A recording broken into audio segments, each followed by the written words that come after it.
त्रिकोणमिति trigonometry आखिर है क्या?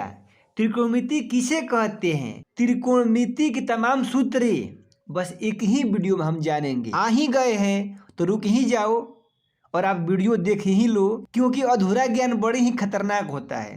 तो आ गए हो तो मैं विश्वास दिलाता हूँ कि आप पूरी वीडियो देख लो, आपको दूसरा वीडियो देखने की जरूरत नहीं पड़ेगा। सबसे पहले हम इंग्लिश वर्ड जानेंगे। ट्राइगोनोमेट्री लिखा हुआ है तो इसको 3 भागों में बांटेंगे। देखिए, एक हो गया TRI और दूसरा हो गया हम लोग का GONO और तीसरा हम लोग का हो गया METRY। आप इसको ऐसे बोल सकते हैं, इसका मतलब हो गया 3, इसका मतलब हो गया भुजा और इसका मतलब हो गया माप। किसी का भी नाम रखा जाता है तो उसके नाम के पीछे बड़ा ही रहस्य छिपा होता है। आपका भी नाम रखा गया होगा तो आप गूगल पर सर्च करना, आपके भी नाम का कुछ न कुछ अर्थ होता होगा और नाम का बड़ी ही प्रभाव पड़ता है जिंदगी पे। तो किसी का नामकरण करें तो सोच समझ कर नामकरण करना चाहिए। ऐसे ही फलाना डिंका डिम्पा नाम रख देंगे तो लड़का या लड़की जिंदगी भर तबाह रहेगा। तो इसका भी नाम लिखा गया है त्रिकोणमिति ट्राइगोनोमेट्री, तो कुछ सोच समझ के रखा गया है। इसका मतलब हुआ का 3 भुजा की माप। इतना से आपको समझ में आ गया होगा कि 3 भुजा की माप को ही क्या कहते हैं, त्रिकोणमिति कहते हैं। और 3 भुजा से घिरी बंद आकृति को क्या कहते हैं? तो आप तुरंत बोल देंगे कि 3 रेखा से घिरी आकृति को क्या बोलते हैं? हम त्रिभुज बोलते हैं। मतलब कि हमें त्रिभुज के बारे में ही पढ़ना है त्रिकोणमिति में। अगर आप हिंदी में भी देखेंगे तो लिखा हुआ त्रिकोणमिति, इसी का हिंदी त्रिकोणमिति होता है। तो क्या लिखा हुआ? 3 भाग में करेंगे, है त्रि हो गया और दूसरा भाग हो गया कोण और तीसरा भाग हम लोग का हो गया मिति हो गया। ये भी वहीं आ गया, त्रि मतलब कि 3 और कोण मतलब कोण। देखिए, इसको बोलते हैं भुजा। हई हो गया हम लोग का भुजा हो गया, एक भुजा इधर हो गया, एक भुजा इधर हो गया और एक भुजा इधर हो गया। अब रही बात कोण, तो जहाँ 2 रेखाएं एक दूसरे पर झुकती हो, यहाँ से देखिए ये वाला 2 रेखाएं मिल रही है तो यहाँ पर एक कोण बन रहा है, यहाँ पर एक कोण बन रहा है, यहाँ पर एक कोण बन रहा है। मतलब कि 3 वो क्या हो गया? भुजा हो गया और 3 वो कोण हो गया। तो इसी के अध्ययन को क्या बोलते हैं? त्रिकोणमिति बोलते हैं। हमें आशा ही नहीं बल्कि पूरा विश्वास है कि आप समझ गए होंगे कि त्रिकोणमिति आखिर है क्या। अब रही बात, आप सोच रहे होंगे कि त्रिभुज तो बहुत प्रकार का होता है, समकोण त्रिभुज, न्यून कोण त्रिभुज या समबाहु विषमबाहु, जो भी आप बोल सकते हैं। लेकिन मैंने यहाँ पर समकोण त्रिभुज किसको बोलते हैं? जिसका एक कोण क्या हो 90 डिग्री का हो।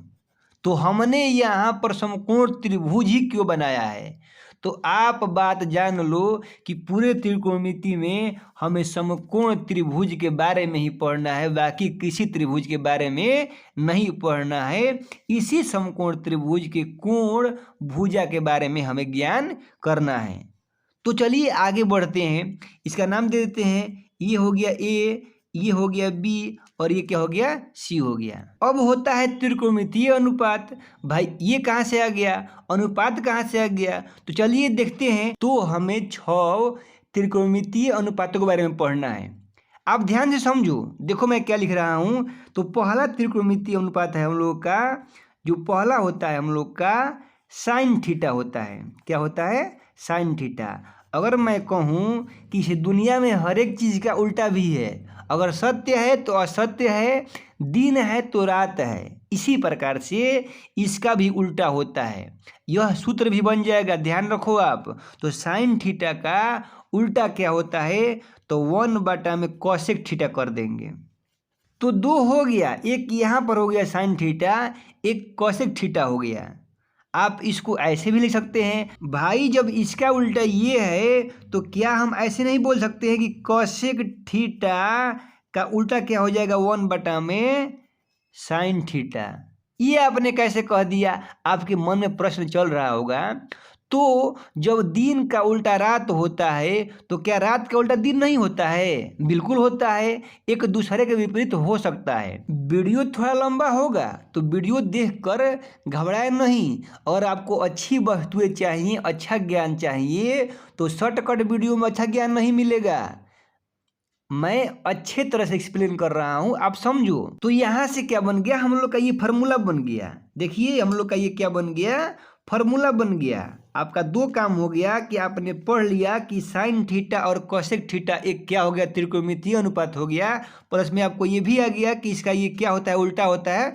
मतलब कि हमें दो सूत्र मालूम चल गया। मजाक मजाक में ही हम लोगों ने दो सूत्र पढ़ लिया। चलिए, हमने बोला है कि 6 पढ़ना है तो हम लोगों ने 2 तो पढ़ लिया। अब तीसरा पढ़ेंगे हम लोग। तीसरा होता है हम लोग का कॉस थीटा। तो कॉस थीटा का उल्टा क्या होगा, तो इसका होता है 1/में सेक थीटा। अब तो आप समझदार लग रहे हैं, तो आप भली भांति कह देंगे कि ओहो, सेक थीटा का उल्टा 1/में कॉस थीटा भी हो जाएगा। वाह, आपके लिए तालियां अगर समझ गए होंगे तो। और नहीं समझे होंगे तो कपार पे तालियां, क्योंकि इतना हल्का समझ में नहीं आएगा तो क्या समझ में आएगा। तो हम 4 त्रिकोणमितीय अनुपातों के बारे में पढ़ लिए। अब चलते हैं 5वां और 6वां पर। 5वां त्रिकोणमितीय अनुपात होता है हम लोगों का tan थीटा। क्या होता है, tan थीटा होता है। और tan थीटा का उल्टा होता है 1/में कॉट थीटा।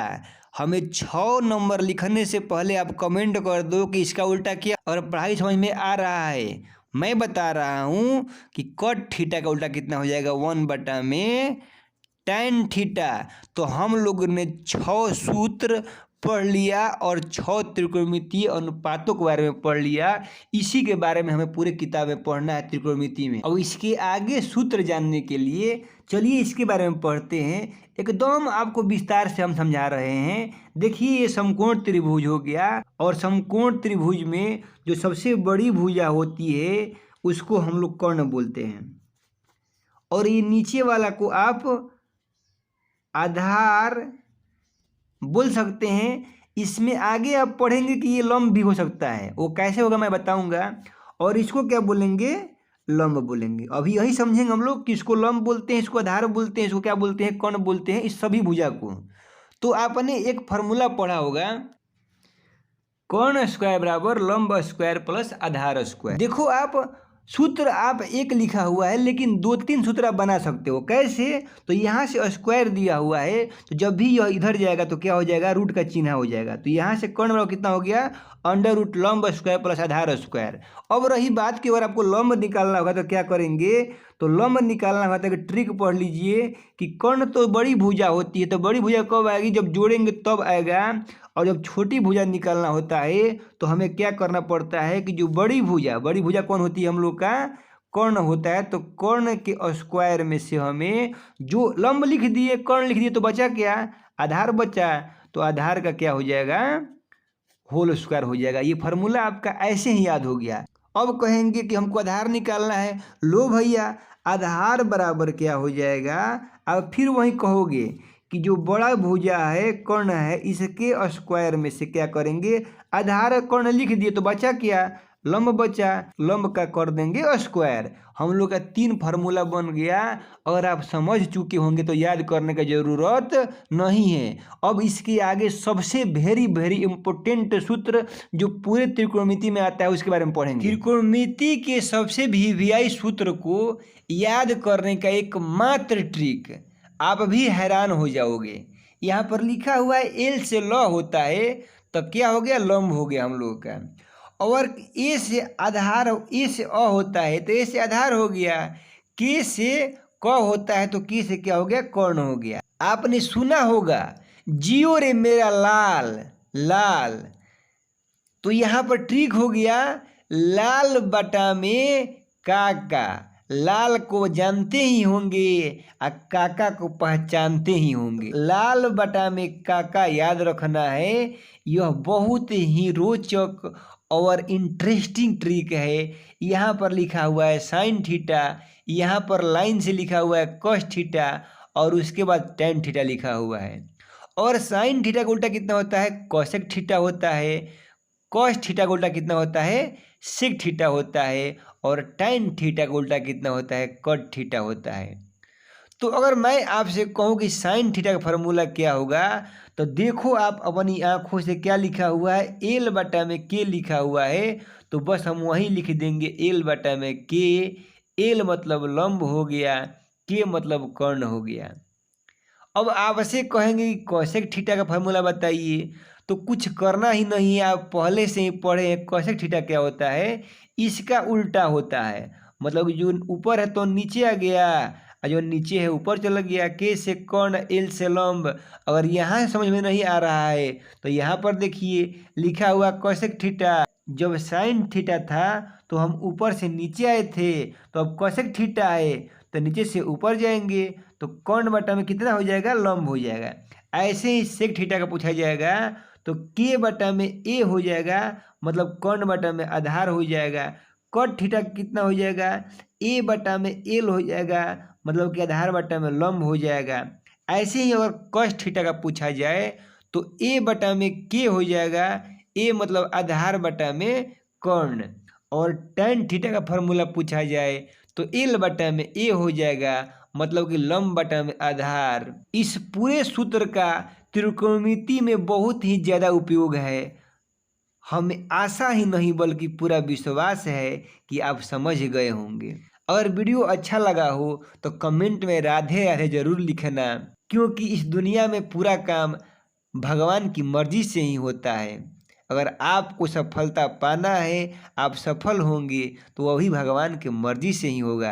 तो भगवान का नाम लेना जरूरी है।